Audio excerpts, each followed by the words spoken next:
Hello. Trying to get one more Halloweeny horror kind of themed games in before the end of October, and so my final one will be Darkest Night. I believe this came out in 2012.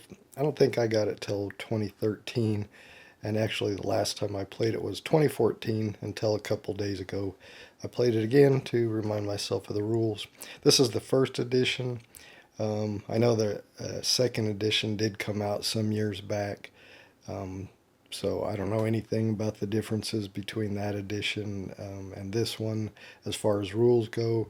So this video will be strictly related to the first edition. So let's get started with setup. Alright, first thing is to put the game board in the middle of a play area. Now my version came with this puzzle piece board, and it also came with a cardstock folded board, same size and everything, but it's just a single piece of cardstock. So I don't know which one's better. The puzzle one doesn't really lay flat, and the cardstock one, of course, has a seam down the middle. So I'm going with the puzzle piece one, but just wanted to mention there was another board that came with it. You then take the 4 Holy Relic tokens and put them face down on the sites where it says Relic. So one in the forest, one up here in the mountains, one over here in the ruins, and finally one here in the swamp. Next you shuffle your event cards and just form a deck somewhere where all players can reach. The same with your map cards, shuffle that deck and form a deck. Just place it somewhere where all players can reach it. And finally do the same with the artifact cards. Next you'll set all your blight counters and item counters just somewhere near the board. I put mine in these little token trays I have on my table, but you would just put them somewhere near your board where all players can reach them. Next you choose the heroes you're going to play with. You always have to play with 4 no matter how many players are actually playing, so you can just split that up however you want. If you're playing with 2 players, each player can control 2, however you want to do it, but you always have to have 4 players. So I'm going to play with the Wizard, Prince, Seer, and Rogue. There's actually 9 possible characters to play, but these are the ones I'm going to play with today. Then each player will take the standing character token that goes with the character they chose to play and put that in the monastery. So there's my Rogue, my Seer, the Prince, and finally the Wizard. So you just put those all in the monastery. Each player will take a turn tracker and put it near their player sheet. Each player will take a grace marker and put it on the circled value on their character sheet, and the same with a secrecy marker, put that on the circled value of their character sheet. And I've done that for my other characters as well. Each player will find the deck of 10 power cards that goes with their character, for instance a rogue with the rogue. They will find the 4 power cards that have this icon at the top of them. You'll see the other power cards do not. Those are your starting powers. Each player will choose 3 of those starting powers, and then whichever one of the starting powers they do not choose, they shuffle that in with their other power cards, and that will be their power deck. The 3 powers they do choose, they put face up near their player sheet. So, for example, if this player chooses these 3 powers, he puts those face up. Those will be his starting powers. Then he'll shuffle this deck, and that will just be his power draw deck that he puts somewhere near his sheet. And so I've done that for my other characters here as well. There's the Seer's starting powers, the Prince's starting powers, and the Wizard's starting powers, and then they have their decks down below their character sheet. Players can flip over the character sheet of one of the characters that was not chosen, and it has a player aid on the back, so they can keep that near their play area just to give them a good player aid. Place the Necromancer standee in the ruins. Place the darkness tracker on this space on the darkness track. Then draw the top map card and place the indicated blights right here in all 6 spaces. So for instance, a corruption in the mountains. So you take a corruption blight and put that in the mountains. You can put it face down, or you can put it face up, or which just shows its might value, or you can flip it over and you actually see what effect it has. I like to place it like that. The manual shows it face down like this. Then you have to refer to the back of the rule book to see what powers it has. I just like to keep it flipped over so I can see what effect it has. So in the mountains, we put a corruption. In the castle, we need a spies. I'll go ahead and place the rest of these out. So I've placed all 6 of those blights. Then you take that map card and just put it near your map deck, and that will form your map deck discard pile. And that completes setup, and we should be all set up and ready to play it. Alright, the game is played in a series of rounds. During each round, each hero player will take a turn. The heroes can decide what order they want to take their turn, and it can be different in different rounds, so they don't have to go in any order. They just decide what order each round that they want to go. But once all the heroes have gone, then the Necromancer will take its turn, and then you'll start a new round. At the beginning of a new round and the first round, each hero's turn tracker should be set on the sun side. After a hero completes their turn, then they flip it over to the moon side to indicate that they've already taken their turn for that round.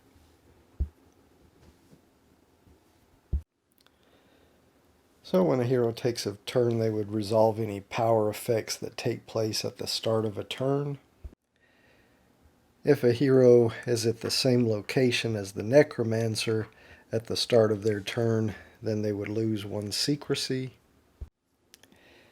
If a hero is carrying a holy relic at the beginning of their turn, they would lose 1 secrecy. If at the start of your turn you're in the same location as the Necromancer and you have 0 secrecy, then the Necromancer will initiate a combat against you.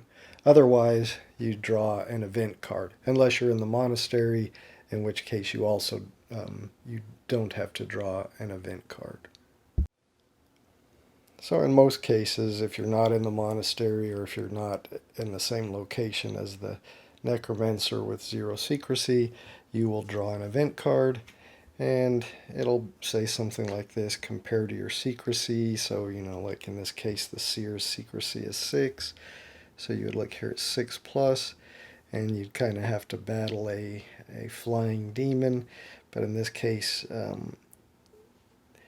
you can't fight it. If it has a dash shield symbol like that, you can't fight it, but you can elude it. And if it shows a number next to a shield like that, then you can fight it, and your fight result must be 3 or greater. Or you can try to elude it, and your elude result must be 4 or greater. And we'll talk about fighting and eluding here in a little bit. But if you fail, you'll see if you fail this, you lose 1 secrecy. If you fail this, you lose 2 secrecy. If you failed this, if you were having to fight this, like if your secrecy was 0 to 3, you'd have to fight a deadly demon or elude a deadly demon. And if you failed, that symbol means you take a wound. Anytime you take a wound, you die, unless you have a grace you can spend, and then you live. So basically your grace is kind of like your health. So as long as you've got grace that you can spend whenever you take a wound, then you still live. If you have zero grace and you take a wound, then your character dies. After you resolve an event, you just put it in your event discard pile. There's a card in the event deck that is the renewal card. If ever you draw this, you see you reshuffle the event deck and draw another card, and you shuffle this back into it. So that keeps the event deck always getting reshuffled when that card is drawn. And of course, you shuffle in your discards into any remaining cards in the draw pile. So after you've drawn an event, then you can take one action. So the possible actions you can take are to travel. You can move along these paths to an adjacent location. Whenever you travel, you gain one secrecy. So if the prince traveled here for his action, he could then gain one secrecy. But when you're gaining secrecy from traveling, the maximum you can have is 5. So for instance, the seer starts at 6 secrecy. So when she travels, if she's already at 5 or above, she would not gain a secrecy. All right, another action you can do on your turn is to hide. And if you do that, you refresh any exhausted powers. You'll see like some powers like this one that says to exhaust to draw one search result for your location without rolling dice. Whenever you exhaust a card, you flip it over. So for an action, you can hide, which lets you refresh any of your exhausted cards, flip them back over and make them available again. And also you can gain one secrecy, but again, only up to 5. So if you're already at 5 and above, then you would not gain a secrecy from hiding. All right, another action you can do on your turn is attack a blight. When you're attacking a blight, you're trying to beat its might value, which is this value in the left corner, or if you have it flipped over, this is zombies, the might value is up there. So however you have it, it's not its strength value or elude value, it's the might value you're trying to defeat when you attack a blight. And normally when you attack, you just roll one dice and you're trying to get that value or higher. You may have a power that has a tactic. When you're doing a combat, you can use one tactic. Even if you have powers with more than one tactic, you can only use one tactic in a combat. So for instance here, the prince, he has a tactic that lets him fight with 2 dice. So he would get to roll 2 dice, and he did get a 6, so that would destroy this blight and it would go back into the supply. If he failed, you would see he would take a wound. Now again, that's different from these values, the zombie strength, elude, or fail. And we'll talk about when those come into play here in a minute. But if you're attacking the blight, you're going against the might value, and again, you initiate a combat kind of like I just showed. If he had not rolled a 5 or greater, then he would have taken a wound, which would make him have to use a grace to stay alive. But whenever you attack, you lose one secrecy for revealing yourself. So after making the attack, you have to lose one secrecy. You can also attack the necromancer if you're in the same location as the necromancer. However, the only way to defeat the necromancer, which is one of the ways to win the game, is his strength is a 7 and his elude value is a 6. So to defeat the necromancer, you have to roll a 7. Well, obviously on a 6-sided die, you can't roll a 7. But if you have a holy relic in your possession, that adds 1 to one of your dice rolls. So if you attacked the necromancer and rolled a 6 and you had the holy relic, then that would be a 7 and you would defeat him. Now, the problem is if he's in the same location where there is a blight, he will sacrifice the blight instead of himself taking the wound. So if you defeated him like here where there's a blight, then this blight would just go away and the necromancer would still be alive, and you'd have to try again in the future to defeat him. But again, defeating the necromancer is one of the ways to win the game, and the only way you can defeat him is to have a holy relic and get rid of all of the blights, and then defeat him in a combat by rolling a 6. But again, just like attacking a blight, when you attack the necromancer, you lose 1 secrecy. And we'll talk more about how you get a holy relic next. So one of the other actions you can do on your turn is to search. And you roll a die against a search difficulty. So if if the prince was here in the forest, and for his action he wanted to roll do a search, he would roll a die, and he would have to get 4 or better. You see the search difficulty there is 4, so he rolled a 2, so he would fail. He would not get to search. And some characters do get powers that allow them to roll more than 1 dice when searching. But if you are successful when you search, you draw a map card, look at the location where you're searching, for instance here in the forest, and then you look over here and it shows what you get. So if he had successfully searched here, he would get to draw an artifact card, and an artifact card kind of works just like a power. So this one, you would put that with your powers, and when any hero at your location draws an event with a fate of 5 or more, they may discard it and draw another. So anyway, that's one way to get these artifact cards. And just because this one here was referenced the fate number of an event card, I just wanted to mention that is the number up in the upper right hand corner. That's the fate number.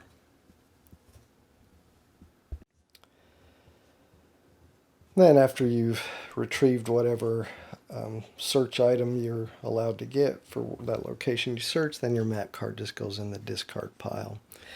And when you look at these locations, kind of shows you the thing you're most likely to get here. So in the forest, you're most likely to get a key or a treasure chest.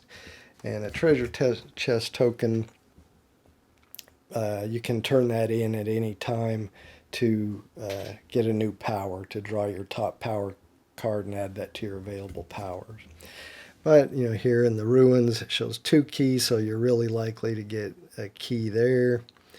In the swamp,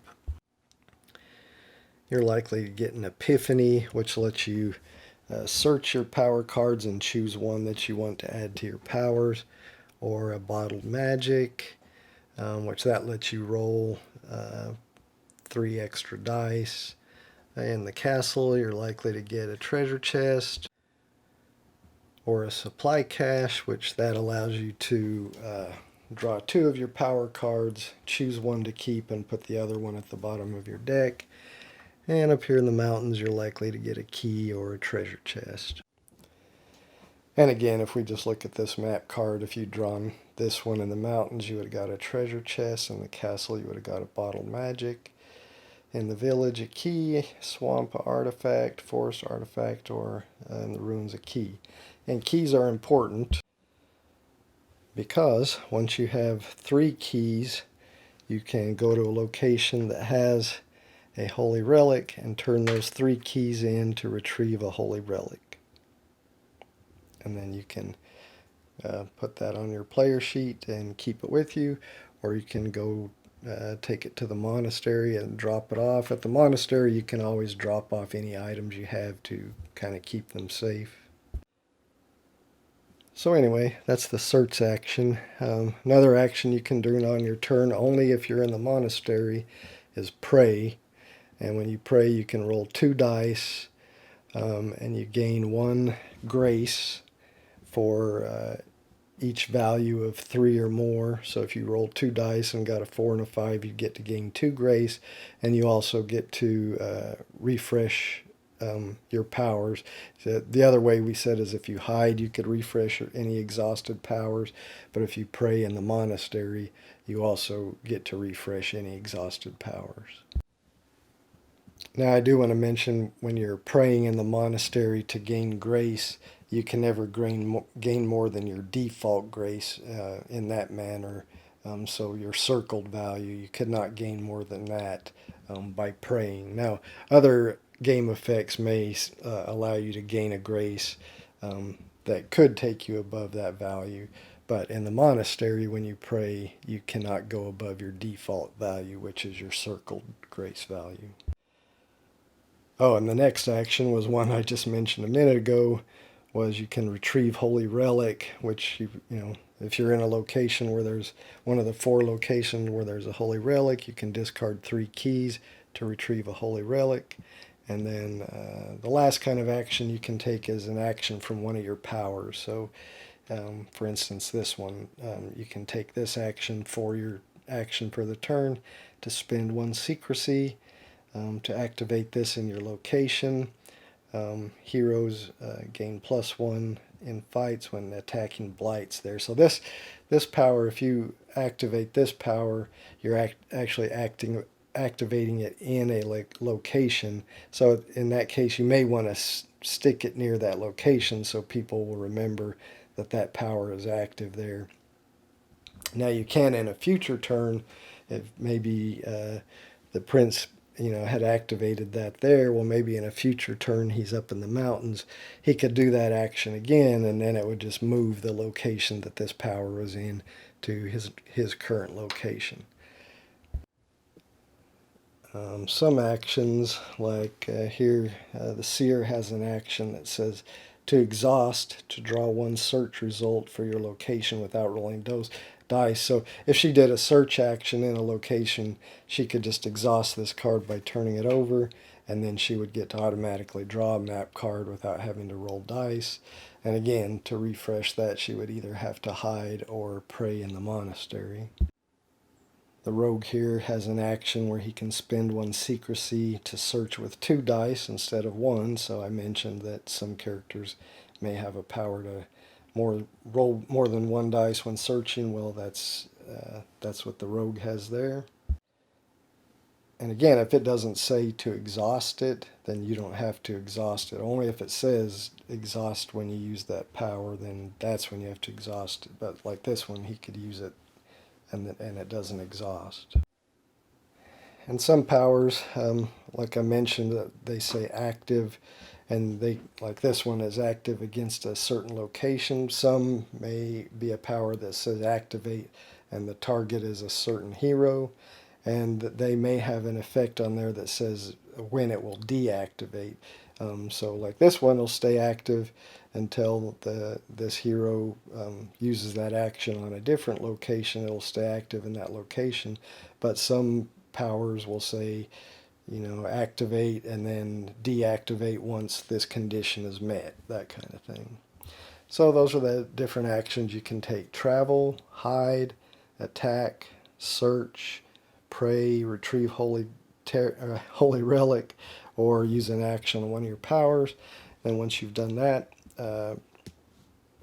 you end your turn. If you're in any locations that have a blight that have an end of turn effect, for instance, like the zombies, if you end your turn in this location, and then you have to fight this zombie, and that's when these values come into effect. So you can fight it, and you have to get a 5 or greater to beat it, or you can elude it, which you would only have to get a roll of 3 or greater to elude it. In either case, if you're successful in the fight or in the elude, you don't defeat the blight. It stays there.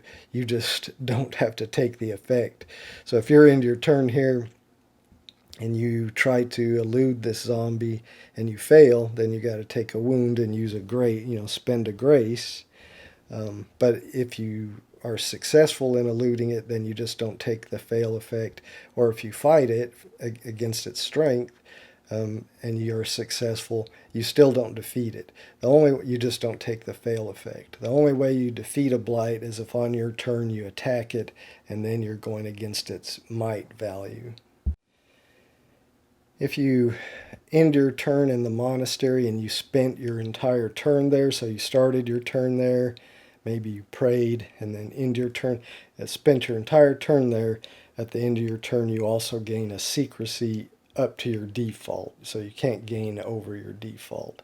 But if in your turn you started in the mountains and traveled to the monastery and end your turn there, then you don't gain the secrecy because you didn't spend your entire turn there. So those are the actions you can do once a hero has done everything on their turn. Then they flip their token over to the moon side, showing they're done, and then one of the other heroes, again there's no particular order, can take their turn. Once all the heroes have taken their turn and all their markers are flipped over to the moon side, then it's the necromancer's turn, which is all kind of just automated. First thing you'll do is move the darkness tracker up one space.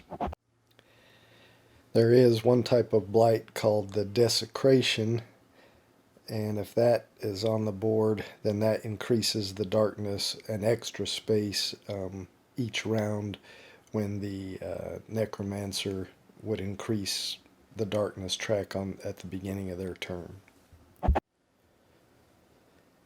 You then roll a die for the necromancer to compare against every hero's secrecy, and whoever's secrecy is lower than the result he rolled, the necromancer will then move one space along one of the paths towards that player.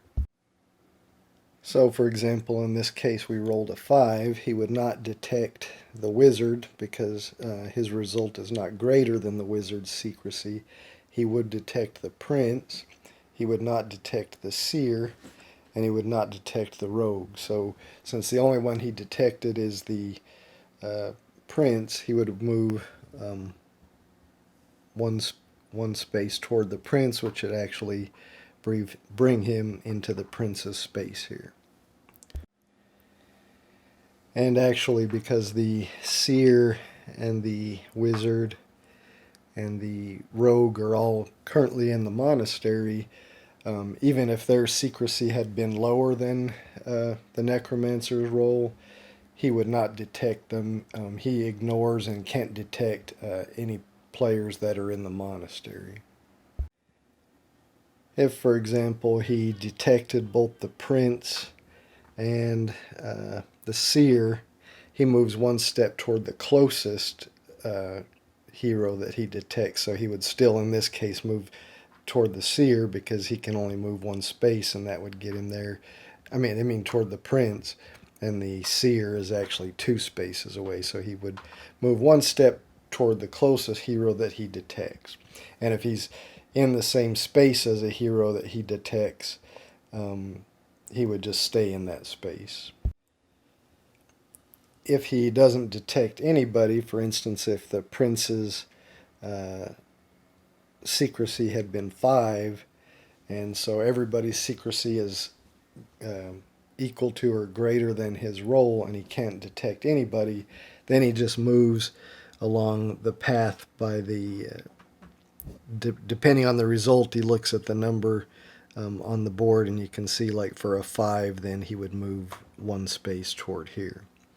So he'll always move toward the lowest hero he detects, one space toward the lowest hero he detects. The closest hero he detects, but if he doesn't detect anybody, then you look at the result and find which way he would move according to what's on the board. If there is a space like this, that if he was here and his result was 3 or 6 and it's got this arrow just pointing in a circle, then he just stays in that space. Then after he's moved, he creates a blight, and to do that you just draw a map card, look at the location he's in this case forest. He would create a Shades Blight there, so you would find the Shades Blight and put it in that location. As the darkness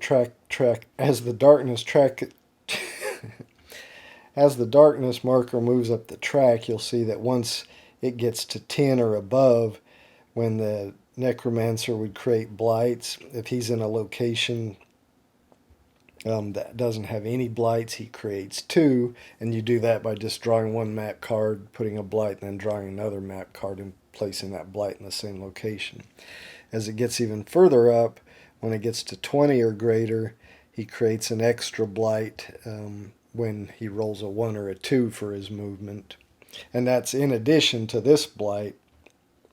So if he was in a location where there were no blights and he rolled a 1 or a 2 and moved to that location, he would create 2 blights for being above 10, and then he would create an extra blight for rolling a 1 or a 2, so he would actually create 3 blights. As you can see here, once the darkness marker gets to 25 or above, then each blight has an increased might of 1. So instead of a might of 5 on these zombies, their might would be 6. And finally, when the darkness marker reaches 30, which is as high as it can go, anytime it would increase after that. If anything raises the darkness further, you create a blight at the monastery instead. So normally you cannot, the necromancer cannot go in the monastery. So normally blights will not get created there. But if the darkness marker gets above 30, then any time a turn or something would increase that marker above that. Instead, you create a blight in the monastery. Also, a location can never have more than 4 blights. So whenever a 5th blight would get created in the monastery, in a location, instead it gets created in the monastery. If at any time a 5th blight would be placed in the monastery, then the heroes lose the game. So there's one way for the heroes to lose the game if a 5th blight would get created in the monastery. And of course that happens again. Blights get put there if a location has 4 blights already and a new one would be created there. It goes to the monastery. Or when the darkness tracker reaches 30 and above, anytime the darkness tracker would move, you create a blight in the monastery. So that's the one way the players can lose. The way they can win is, as I mentioned, if they ever fight the necromancer and they have a holy relic and they're able to roll a 6 and there are no other blights in that location, they would win. Again, if there is a blight in that location, then the necromancer sacrifices the blight instead of himself being defeated. The other way the players can win is if they are able to get 3 of the holy relics into the monastery, then they just automatically win. They're performing a holy ritual and they win. So the 2 ways, again, for the heroes to win: get 3 relics into the monastery, 3 holy relics into the monastery, or to fight the necromancer, combat the necromancer while they have a holy relic, and they would have to roll a 6 because you have to have a 7 to defeat him. And again, there would have to be no blights in the location that the combat took place, because if there is and they roll a result that would defeat him, then he just sacrifices a blight instead. But anyway, back to the necromancer's turn after he creates a blight. So he'll roll for movement, move, create a blight, and then that ends his turn. Then the players will flip their markers back over and start a new round. And again, the players can go in any order they wish. One thing we haven't talked about now is if a player ever takes a wound and they have no grace that they can spend, then that character is dead. Their turn immediately ends. They discard their character standee token from the board. All their powers and character sheet get discarded. If they are carrying any items, then those items can go to other characters that share a location with them where they died, or if there are no other characters in that location where they died, then the items just get dropped in the location. and can be picked up in the future by a character that enters that location. You also then raise the darkness track by 1. Then the next time that player's turn rolls around, he selects one of the characters that had not been chosen to be played originally. He performs a normal setup for that character, except they start with only 2 power cards instead of 3 as they did at the beginning, and their default grace and secrecy are reduced by 1. And then on that turn, they just put their character on the board in the monastery. They don't get to do anything that turn that they return, but then they just play as normally going forward after that when it's their turn again. Again, other than their default grace and secrecy are always reduced by 1 for the rest of the game. Another thing I should probably mention, some combat effects may say for a hero to lose a turn. If a hero has to lose a turn, they knock their standee over. Then the next time their turn comes around, the only thing they do is stand their standee back up. Nothing else good or bad happens on that turn, but that's all they do. Then the next time their turn comes around, they play as normal. I don't think I mentioned this. When you're performing a search action and you get to roll, more than 1 dice in your search action, if both of them are successful, you get to draw, or if you're even rolling more than 2, maybe you have an effect that lets you roll 3 dice for your search. If all 3 of them, beat the search difficulty, you get to draw 3 map cards, but you only get to choose one that has the item that you want, to get, and the other 2 are returned to the bottom of the map deck. If your map deck ever runs out, because you've gone through it creating blights or searching, and you need to draw a new map card, you just shuffle the discard and create a new map deck. I wanted to mention another thing about items. A hero, I don't think I've mentioned this, a hero in a location with another hero can give items that they're carrying to that player. That does not take an action. They can do that at any time. There's no limit to the amount of items that a hero can carry other than the holy relics. A hero can only carry 1 of those at a time. But other than that, if 2 characters are in a location, they can pass items amongst them. And again, there's no limit to the number of items you can carry other than the 1 holy relic item. I think that pretty much covers most of the rules. So I think I'm going to set the board back up to how it was at the beginning, which I think I've almost got it there anyway. And then we'll go through an example turn or 2. All right, I think I'm set back up to how I was right after we finished setting up the game. So we'll go ahead and start again with the hero's turn. So any of my heroes can take the first turn. They can discuss amongst themselves. So we'll just say the rogue's going to take the first turn. If he had any start of turn actions on his powers, he would do those, but he doesn't. If he was starting in a location where the necromancer was, then he would lose 1 secrecy, but he's not. He's starting in the monastery. If he was carrying a holy relic at the start of his turn, he would lose a secrecy, but he's not, so he doesn't lose any secrecy. He would normally have to draw an event card, but since he's in the monastery, you do not have to do that. So he can just go on and take his first action. You only get 1 action per turn, so he gets to take his 1 action. So I think he is just going to take a travel action, and he's going to travel up here to the mountains. And normally he would get to gain a secrecy. But when you travel, you only get to gain a secrecy up to 5, and his default is 7, so he doesn't really get to gain a secrecy anyway.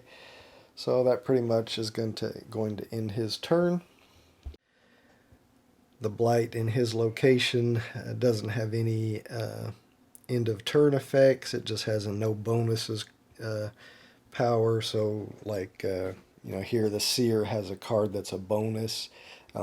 If she was in that location, she could not do that bonus. But the rogue, none of his powers are a bonus. So that's going to end the rogue's turn. He'll flick his thing to the moon. Alright, we'll just say the seer is going to go next. Again, she's in the monastery, so she doesn't have to draw an event card. The necromancer's not there. She doesn't have a holy relic, so none of that stuff affects her. So she'll just go on and take her action. And she is also going to travel for her action, so she's going to travel to the forest. And again, because her secrecy is already higher than 5, she doesn't gain a secrecy. So she's ending her turn in the forest where there is a zombie. So she will have to either fight or elude that zombie. She has a tactic that lets her elude with 3 dice, but of course she has to exhaust it if she rolls fewer than 2 successes. So to elude it, she only needs a 3. If she was going to fight it, she would need a 5. So she's going to use her tactic to elude with 3 dice. So she'll roll those.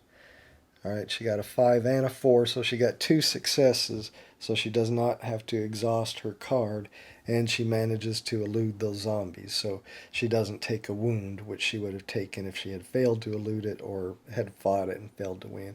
But, it's not defeated or anything, it stays there. That just ends her turn, so now she flicks hers to the moon. Alright, just to do something different, we'll have the wizard go first, and we'll have him do his teleport power. He can exhaust to move directly to any location and gain 2 secrecy up to 5, so he's already at 5, so he can't gain any secrecy. But for his action, this is going to be his action. Again, because he's starting in the monastery, he doesn't have to draw an event card, and he doesn't have a holy relic, and he's not in the mess. So anyway, he gets to go straight to his action. He's going to do this one, to move to any location, exhaust it, so he flips it over. I think he's going to move up here to the castle. Okay, and that was his action. There is some spies there, and they have it's his end of turn, so any blights, they do have an end of turn thing of lose 1 secrecy each turn, so he does have to lose a secrecy, but that's going to end his turn. So finally we come to the prince. Again, he's starting in the monastery, so the necromancer is not there. He doesn't have to do an event card. I think he's going to move down here to the forest also, and he does get to gain a secrecy when he moves because he can gain up to 5, so he's at 4 now. So his action was to move, to travel. So now he's going to end his turn so he can fight or try to elude those zombies. He has a tactic if he gets to fight with 2 dice, or he can do +1. He gets +1 when eluding, so either way he could either roll 2 to elude or 2 to fight. I think he'll try to elude because he only needs a lower result. He only needs 3, so he's gonna elude. So he gets +1 dice. So I got 2 5s, so he successfully eludes, so he doesn't take a wound, and that will end his turn. Alright, so now it's the necromancer's turn. First thing we do is advance on the darkness track. Then the necromancer will roll a die. He got a 3. We compare that to everybody's secrecy. Nobody's secrecy is lower than 3, so he doesn't detect anybody. So we just look on here and see where he moves with a 3. With a 3, he moves to the village. So that is where he'll go, and now he creates a blight. So we draw a map card, look for village. He's going to create a zombies. So we'll take a zombies and put that in the village. Alright, so that's the end of the round. We'll do one more round. Everybody flips their token back over, and now any one of the players can go first. Alright, we'll say the wizard is going to go first. He would like to search the castle, maybe try to get another power, another one of his powers, but he wants to get rid of this spies because he loses a secrecy each turn that spy's there.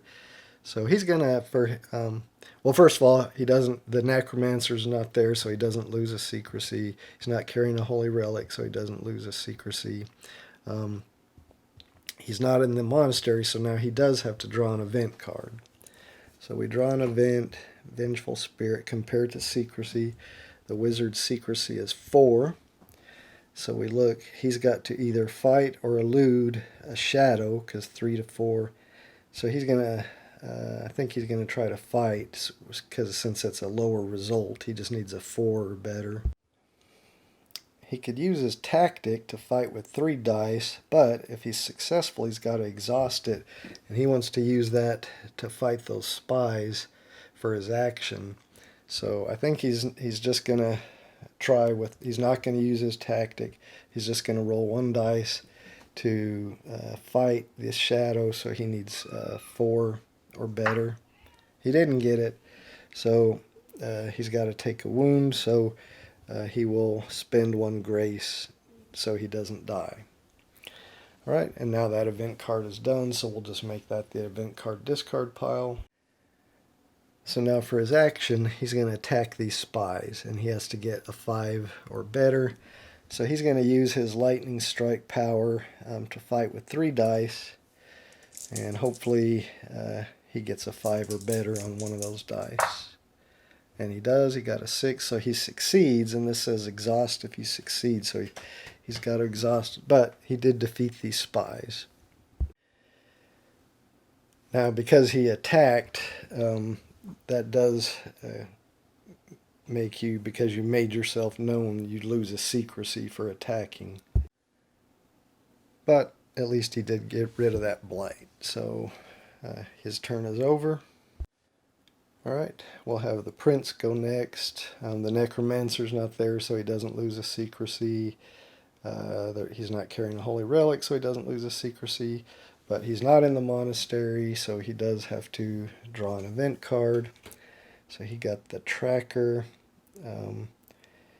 He's got to either get a 4 to fight or a 5 to elude. If he wins, he loses 1 secrecy. Or if he wins a fight, if he wins an elude, no effect. If he fails, he loses 2 secrecy. I think he's just going to try to elude it. He gets +1 when eluding, so he's going to roll 2 dice. He needs a 5 or better. He got it. So when you win an elude, no effect. So that's it for that. For his action, I think he's going to try to attack these zombies. So he goes against the might. He needs a 5 or better. He's going to use his tactic +2 when fighting. And I think he's going to, well, I think he's going to do this action first. So maybe next turn he'll try to fight that. For this turn, he's going to do this action, spend 1 secrecy to activate this location. So he's going to activate the forest. I'm just going to put this over here to remind me. And now any heroes gain +1 dice in fights when they're attacking blight. So he'll have to wait till his next turn to attack the blight there. But that's what he's going to do for his action. And now, because he's ending his turn there, he does have to fight or elude these zombies. And he'll just try eluding again. Again, he gets +1 dice when eluding. So he gets to roll 2. Needs a 3 or better, which he got. So he successfully eludes the zombies. And that's going to end his turn. Well, we can see this power in action, maybe if we have the rogue, because the rogue is here. No, that's the seer, so no, we can't have the, we're not going to do that. We'll go ahead and have the rogue take his action. He's up here. He will have to draw an event card. He's in the mountains. Anathema, he just loses 1 grace. That's not too good. Alright, again, he's up here in the mountains. I think he's going to search. So he has this action. He's going to take this for his action. Spend 1 secrecy to search with 2 dice. So he's going to spend 1 secrecy.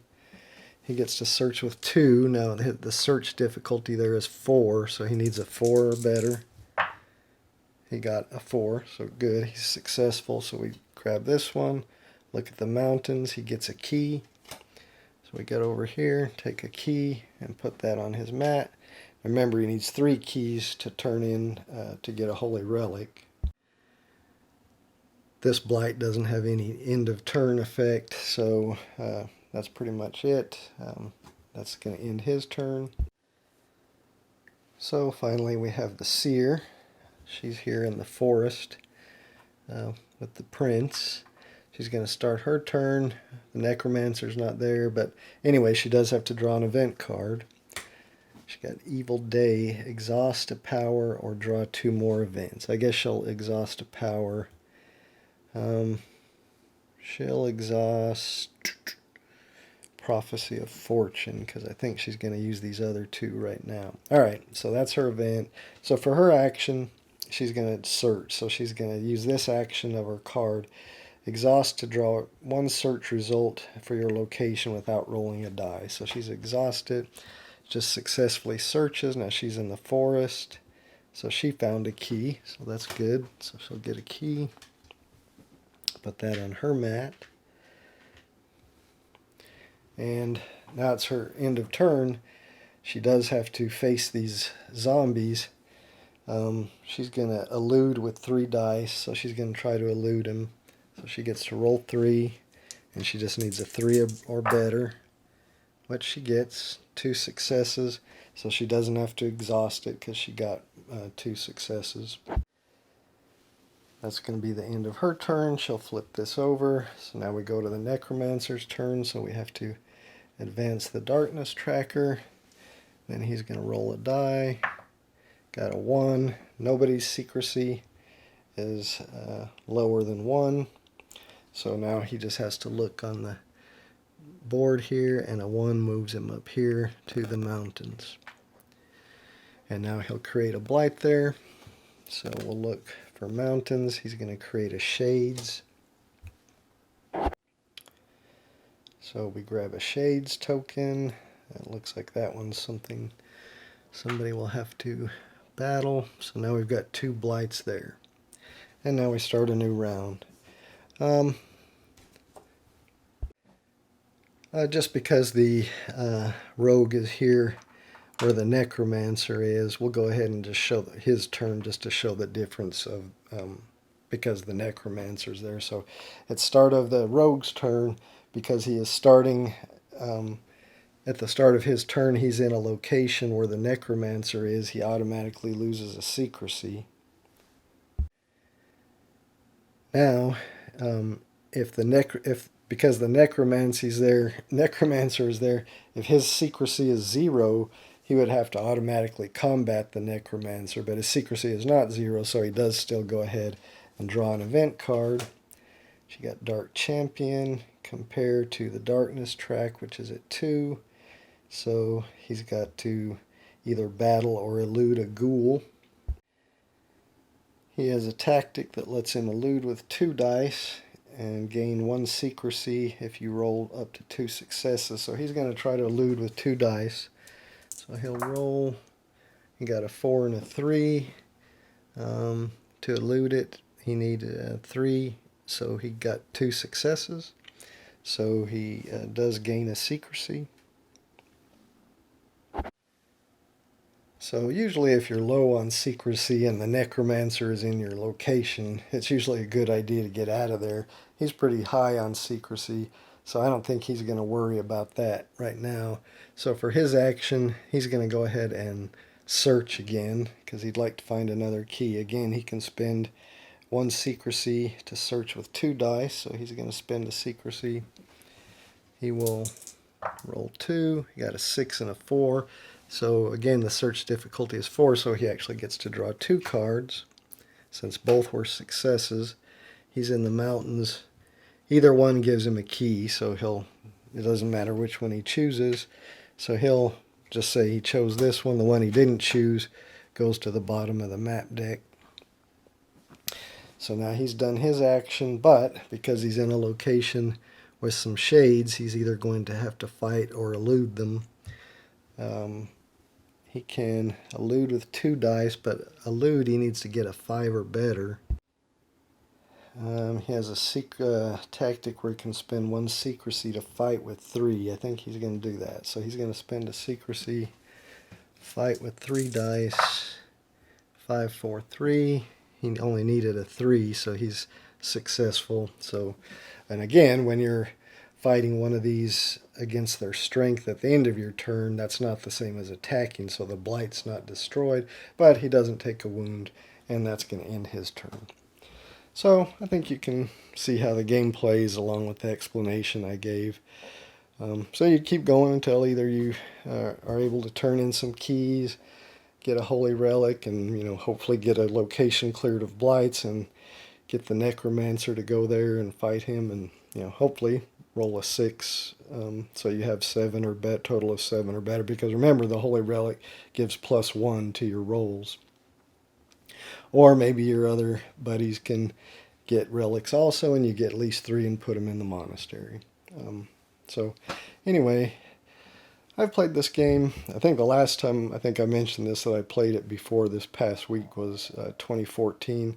I did play it. I have played it with other people a couple times, and from what I remembered, of course that's a long time ago, I enjoyed it, playing it at that time. When I played it by myself this time, I kind of found it a little too punishing. I mean, every turn you got to draw an event card, and it's always something bad. And I think I've mentioned in some of my other videos, I don't really like games where you only get to take 1 action. It just seems so limited to what you can do on a turn. So that kind of turns me off, is only being able to do 1 thing on my turn. I can move, or I can attack a blight, or I can search, but it just seems like you don't get to do a whole lot on your turn. And again, like I said, it just seems like you're punished all the time. You're having to draw an event card, which is always bad, and then there's always a blight in your location that you got to fight at the end, it seems like.